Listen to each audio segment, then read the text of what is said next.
지난주 그 국무회의 때 윤석열 대통령이 우리 사회의 그 반국가 세력이 암약하고 있다. 심지어는 검은 선동 세력 이렇게 얘기를 해서 지금 논란이 되고 있는데 교수님이 반국가 세력이 누구라고 생각하십니까? 그러게요. 이게 그날만 얘기한 게 아니고 그 전에도 지난해도 그렇고 뭐 8.15 때도 그랬고 작년에도 많이 그랬고요. 그러니까요. 네. 아주 상습적으로 계속 나오는데요.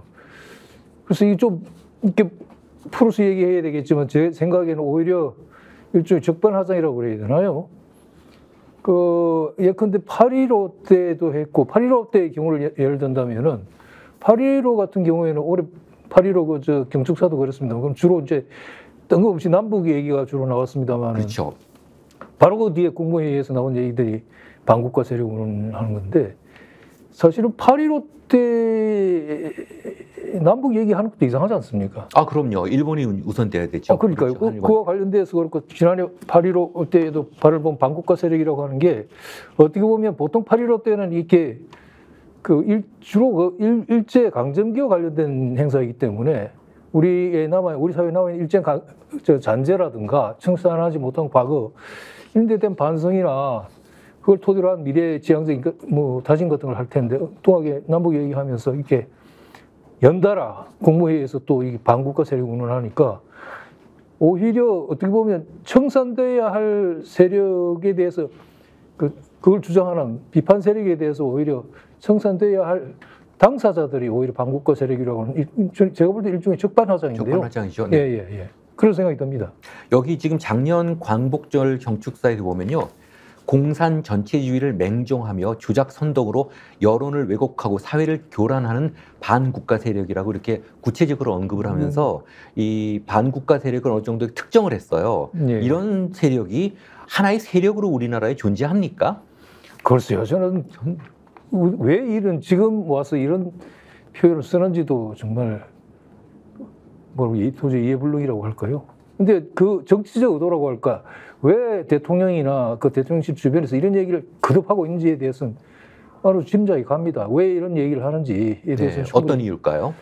그러니까 간단하게 이야기하면은 이게 정치적 반대자들이라든가 지금 정부에 대해서 비판적인 세력들을 전부 다 일종의 그 청산 대상으로 그리고 더욱 이것도 좌판이 친북이니 종북이니 이런 식의 색깔을 입혀가지고 일종의 공안몰이 비슷하게 해가지고 어떤 이게 여론을 갈라치기 위해서 자기 편을 확보하겠다는 어떻게 보면 굉장히 유치한 발상이죠. 유치하고 저열한 그런 발상인 것 같습니다. 근데 그러기에도 공산 전체주의를 맹종하고 요즘 굉장히 위험하죠.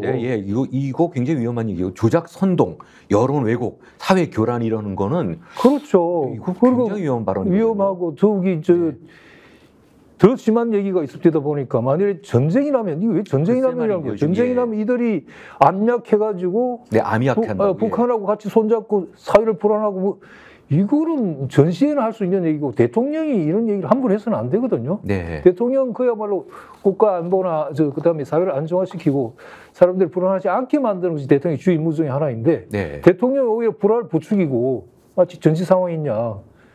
이건 정말 심각한 문제인 것 같습니다. 더욱이 제가 이걸 보면서 좀 섬찟했던 것이 우리 역사에서 이런 일이 많이 되풀이됐거든요. 예전에 그 6.25 때도 그랬고 보도연맹이라든지 4.3 사태도 마찬가지 아닙니까? 그렇죠. 이런 선동이나 서로 이게 갈라치기 해가지고 상대방을 무조건 이렇게 살육하는 그런 역사가 비참한 역사가 거듭 되풀이되어 왔는데 대통령이 그걸 오히려 부추기는 듯한 이런 운동은 정말 유감입니다. 글쎄 8월 21일 날 그 을지 국무회의에서도 가짜 뉴스와 위장 공세, 선동을 철저히 분쇄하고 국론을 결집하는 것이 무엇보다 중요하다고 이렇게 얘기를 했어요. 참 위장 선동 이거야말로 선동 아닌가요? 네네. 진짜 이거 이렇게 이해가 안 갑니다. 대통령으로서는 평소에 쓰지 않아야 될.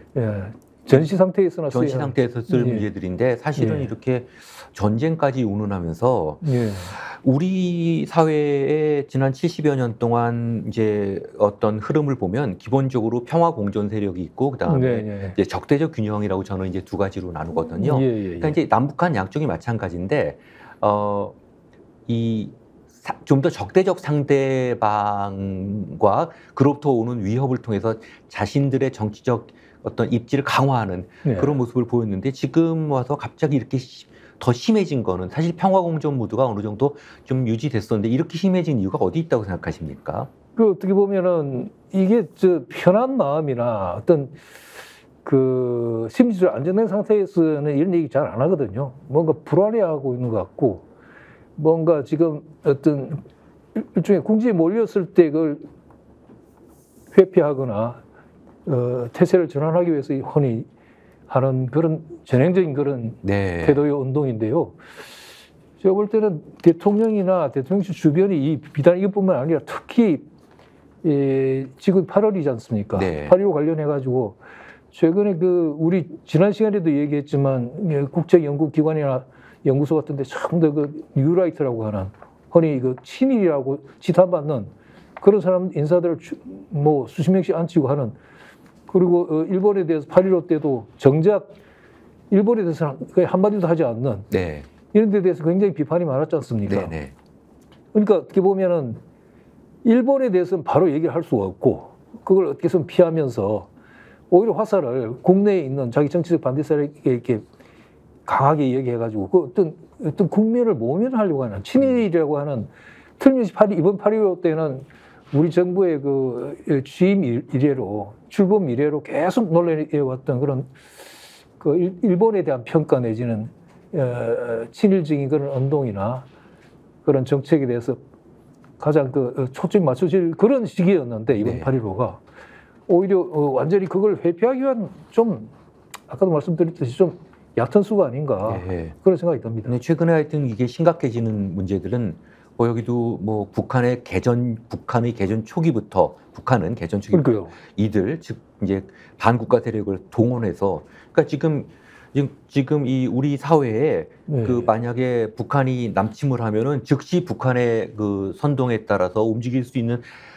몇 명이 아니라 하나의 세력이 존재한다고 이렇게 규정을 한 거잖아요. 그렇습니다. 대통령의 발언이라는 어떤 분명한 레퍼런스 갖고 얘기를 했을 텐데 이거 굉장히 심각한 문제거든요. 이게 만약 사실이라면 더 심각하지만 예. 사실이 아니라면 또 정치적으로 매우 심각한 문제인데 그러니까요. 이게 대통령이 국무회의 발언 같은데 직접 나왔다는 것이 예. 앞으로 남북과 관계를 어떻게 풀어나갈 것이며 앞으로 어떤 방식으로 그러니까요. 이 문제를 처리할지 미래가 앞으로 남은 3년 정도가 보이는 것 같습니다. 교수님은 최근에 이런 톤의 대통령의 발언을 들어본 적이 있으신가요? 그래도 점점 나오지 않습니까? 이런 얘기들이 작년부터 보면요. 아니 이 전 대통령 전혀. 그러니까 좀 특이하죠. 그럼요. 심지어는 전두환 때도 이렇게는 안 했거든요. 그러니까요. 예, 그랬는데 아주 이런 갑자기 공산 전체주의를 뭐 맹종 이렇게 나온다는 것 자체가 맞습니다. 조금만 생각을 달리하면은 자신과 적대 세력으로 규정을 하고 거의 공산 전체주의 세력에 준하게 대하겠다는 아주 일종의 국민에 대한 엄포와 협박 이런 거 아니겠습니까? 결국 이것이 최근에 그 대북 적대 정책이라고 할까요? 그러니까 2018년에 그 남북 사이에 있던 9.19 군사 합의라든가 이게 다 지금 폐기했지 않습니까? 무력화됐죠. 폐기하고 저기 북도 심지어 핵까지도 사용할 수도 있다는 발언을 하고 헌법도 그렇게 고치겠다고 한 상황에서 이번 그 8.15 경축서도 사실은 북한을 협소통일하겠다는 얘기잖아요. 당연하죠. 그러니까 어떻게 보면 협소통일은 곧 전쟁을 상정한 건데. 당연하죠. 그러니까 그런 전쟁 분위기로 가는 듯한 이 정책 자체가 지금 극한의 남북 대립으로 가고 그다음에 전쟁까지도 염두에 둔 듯한 이런 상황 속에서 조금 전에 교수님 지적하신 대로 뭐 개전에다가 항전 의지.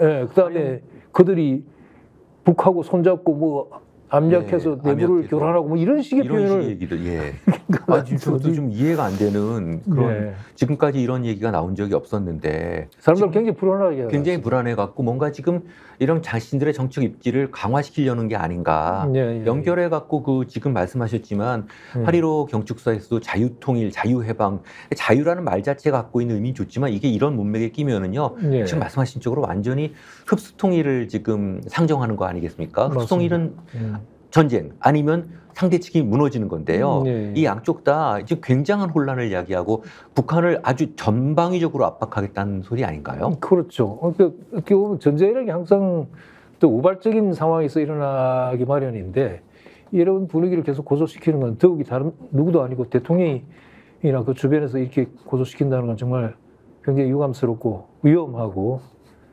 굉장히 걱정스럽습니다. 네, 좀 보면은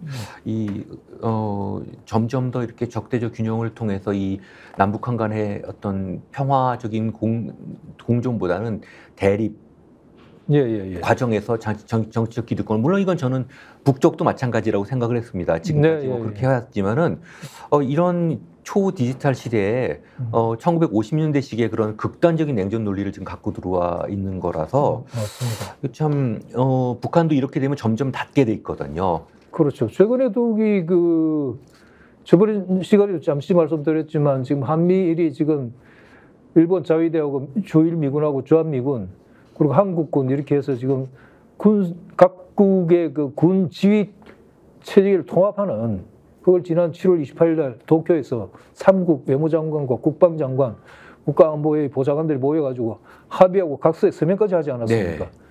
그런 상황에다가 그 다음에 북도 지금 북러 그 새로운 동맹 체제를 더 강화하고 그 다음에 북중러라고 하는 일종의 북방 삼각 동맹이 점점 더 예전에 그 냉전과 같은 그걸 신냉전이라고도 합니다만 그런 대결 체제가 강화되고 있는 가운데 이런 오히려 그걸 부추기는 듯한 그걸 풀려고 하는 것이 아니라 부추기는 듯한 이건 좀 위험한 것 같습니다. 그건 어떤 면에서 보면 대통령이나 그 주변에서 정치적 어떤 이익이나 혹은 정치적 국면 타결을 위해서 이런 수까지 이런 발언 수위까지 내놓는다는 거는 이런 수위 발언을 내놓는다는 거는 좀 뭐라고 해야 돼? 수준 미달이라고 해야 되나요? 정치적 수준 미달이라고 해야 되나요? 저도 굉장히 동의합니다. 지금 제가 보면 상황이 여기까지 온 거 보면요. 뭔가 대통령 뒤에 미국을 등에 업고 대통령을 눈을 가리는 건 물론이고 거의 협박, 위협하지 할 수 있는 그런 지금 뭐 누군가가 존재한다고 저는 믿습니다. 뭐 추측되는 사람은 있는데 뭐 제가 증거 없이 얘기는 할 수 없고요. 이게 보면은 강대국을 대할 때 보면 강대국이라고 항상 강한 게 아닙니다. 우리나라 예를 들어서 이런 우리나라의 그 정권의 정통성이 분명하고 민주적 정통성과 국민의 지지가 분명할 때는요. 그 주변 강대국들도 함부로 대하지 못해요. 이번뿐만 아니라 뭐 역사적으로 어디나 그렇습니다. 근데 이게 이제 흔들리기 시작하지 않습니까? 그러니까 이런 정권의 위기가 된다 이럴 때는 이제 강대국들이 정치 영향력을 크게 발휘할 수 있는 그 공간이 형성되는 거죠. 그래서 누군가 그걸 업고 대통령을 좌우할 수 있는 누군가가 지금 존재하는 것 같다는 느낌이 좀 많이 듭니다. 그래서 저는 광복회가 세상에 이게 대한민국 출범 이래 해방 직후에 뭘까 이게 광복절 행사를 두 개로 나눠가지고 그때 그 참석을 거부한 광복회 회장 이종철 회장이 밀정 얘기까지 하나. 네네. 뭐 말이 점점 더 심해지는 그렇게 나오니까. 그러니까 그 사실은 그 이제 논의를 계속하자면은 냉전 해체 이후에 통일의 기조는 사실은 흡수통일이었거든요. 극우 세력들 같은 경우 당연한 게 우리도 저런 방식의 모델을 따라갔고 북한은 붕괴할 거고 사회주의 정권이 붕괴하고 흡수통일을 하지 않으면 할 수 있을 거라는 기대와 희망이 있었고 그다음 미국도 사실 그런 방향으로 간 게 사실인데 하나 이제 판단 못한 게 뭐냐면은 이 동구 유럽권하고는 우리가 다른 게 거기는 그 종주국인 소련이 먼저 무너지거든요.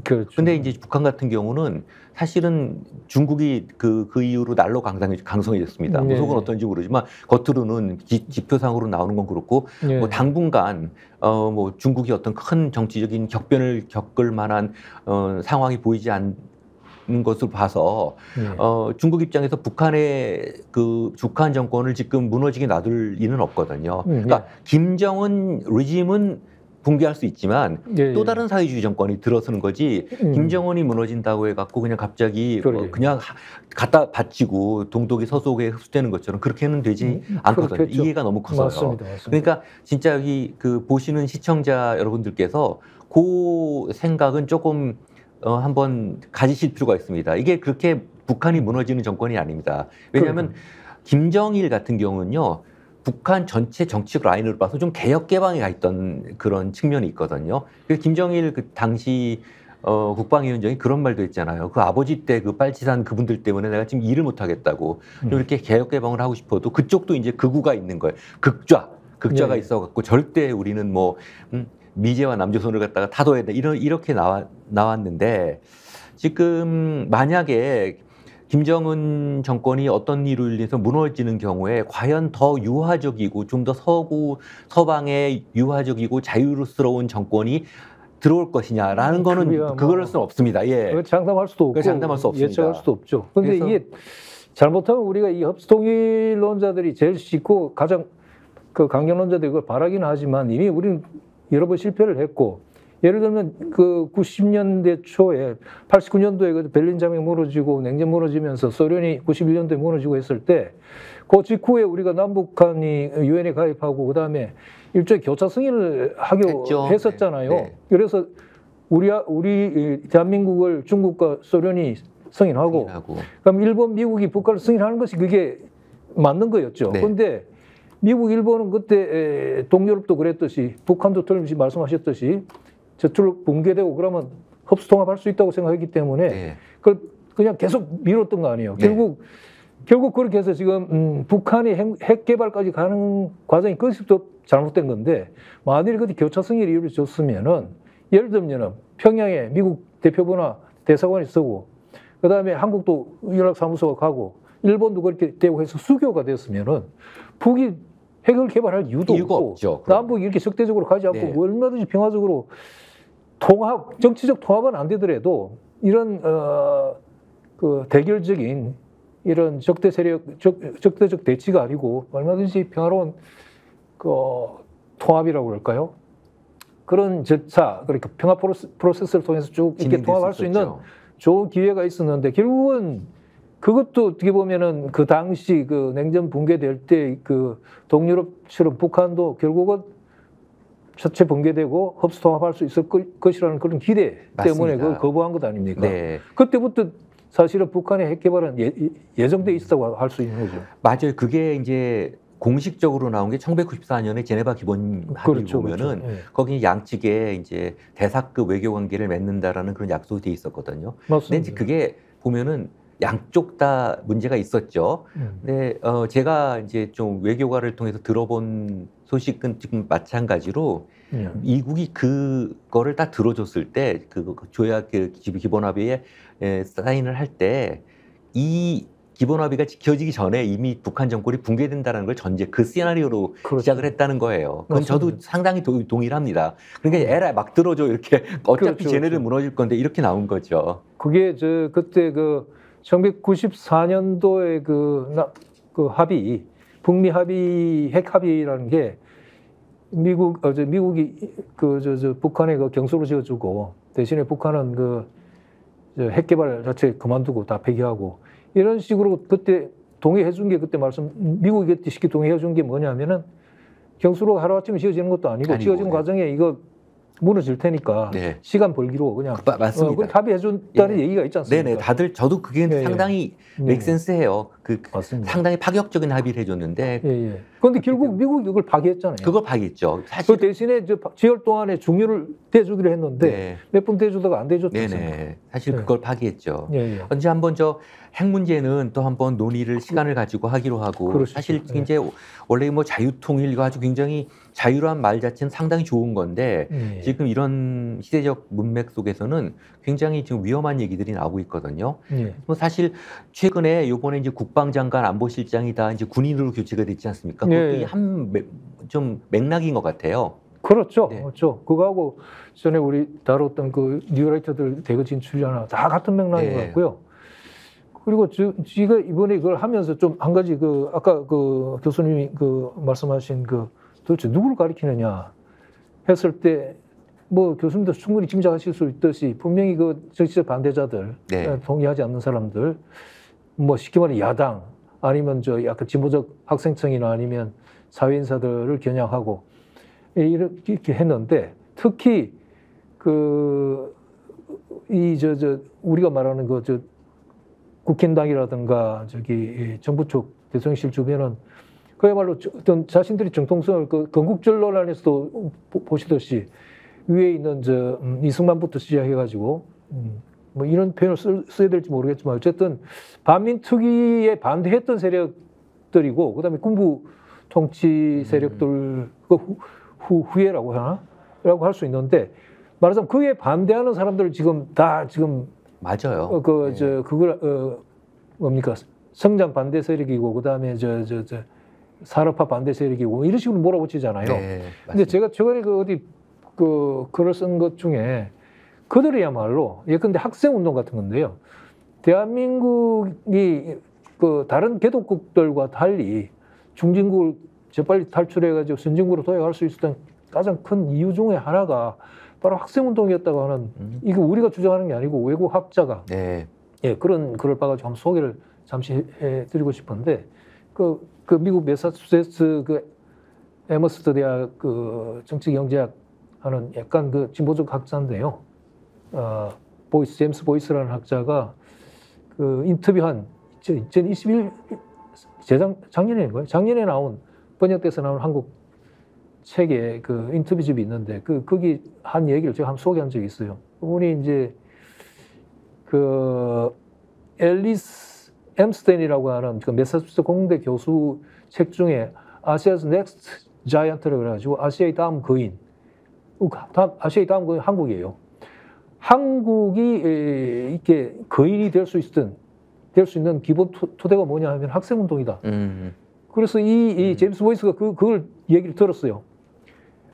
그 이해를 잘 못했어요. 그런데 앨리스 엠스텐 얘기는 뭐냐면은 한국 자본주의 발전에 있어서 국가 역할이 큰데 국가를 자본주의자들을 만들어낸 것은 국가고 국가를 만들어낸 사람들은 학생들이라는 거예요. 충분히 그게 무슨 얘기냐? 그걸 몰랐는데 이 사람 그 얘기 듣고 굉장히 인상이 깊었는데 이 사람이 필리핀 거쳐가지고 이제 미국으로 돌아가기 전에 한국을 들렀는데 한국에서 아마 김포공항에서 택시를 타고 갔는데 그때 완장을 차고 있던 택시 기사분이 검은 완장을 차고 있었어. 왜 차고 있느냐 했더니 학생들이 시위하다가 죽었다는 거예요. 그때가 50 시절 군부 독재 시절 그때 학생들이 많이 죽었지 않습니까? 차를 타고 쭉 서울로 들어가는데 완장 찬 사람이 엄청나게 많고 그러면서 그때 느낀 게 이게 필리핀이나 다른 개독국하고 한국이 다른 게 바로 이 점이구나. 학생들이 저렇게 들고 일어서서 이제 독재 정치나 정치 권력의 부패나 혹은 자본의 어떤 병폐라든지 이걸 견제하고 막아준 게 학생 내지는 학생 운동 세력이구나. 네. 그게 한국 자본주의의 성공의 열쇠 중에 하나다는 걸 딱 깨달은 거예요, 이 사람이. 제가 이 소개를 하는 이유가 한국의 산업화나 한국의 경제 성장이라고 하는 게 그냥 어떤 특정 세력이 드라이브해서 되는 게 아니고 모든 국민이 같이 한 것이고 더욱이 노동력을 제공한 것은 우리가 이름 없는 시골 출신의 남녀들이고 젊은 청춘 남녀들이고 그다음에 부패를 그래도 막고 권력 남녀가 그나마 견제할 수 있었던 게 한국이 유달리 강했던 학생운동 세력이고 그렇게 해서 우리가 흔히 보는 아시아, 아프리카, 라틴 아메리카의 숱한 개도국들이 다 권력의 부패 때문에 망하고 중도에 좌절하고 중정부의 함정이 다 빠져버리는 걸 한국은 용케도 피해 나왔는데 그게 학생운동 세력이 굉장히 중요한 기여를 했다. 좀 그럴듯하지 않습니까? 그럼요. 저도 우리가 평가하는 게 그들이 평가하는 문제이고요. 그리고 전체적으로 민주화를 통해서 좀 더 나은 세상을 향해서 우리가 그런 비전을 제시했지 않습니까? 그렇습니다. 그런데 이거를 지금 적으로 규정한다고 하는 거 아니에요? 그러니까 지지난주에 제가 말씀을 언뜻 드렸지만 나경원 의원이 반민특위가 국론부연을 했다라고 사실은 그 속에 있던 생각이 턱 튀어나온 거예요. 그러다가 이제 그게 여론이 안 좋으니까 이제 그걸 다시 숨겼지만 그들을 관통하는 어떤 생각인 것 같습니다. 스픽스는 말하는 언론입니다. 대세는 유튜브, 그중에서 스픽스. 좋아요, 댓글, 구독, 알림 설정. 여러분이 저희를 사랑해 주시고 우리가 여러분을 사랑하는 4가지 방법입니다.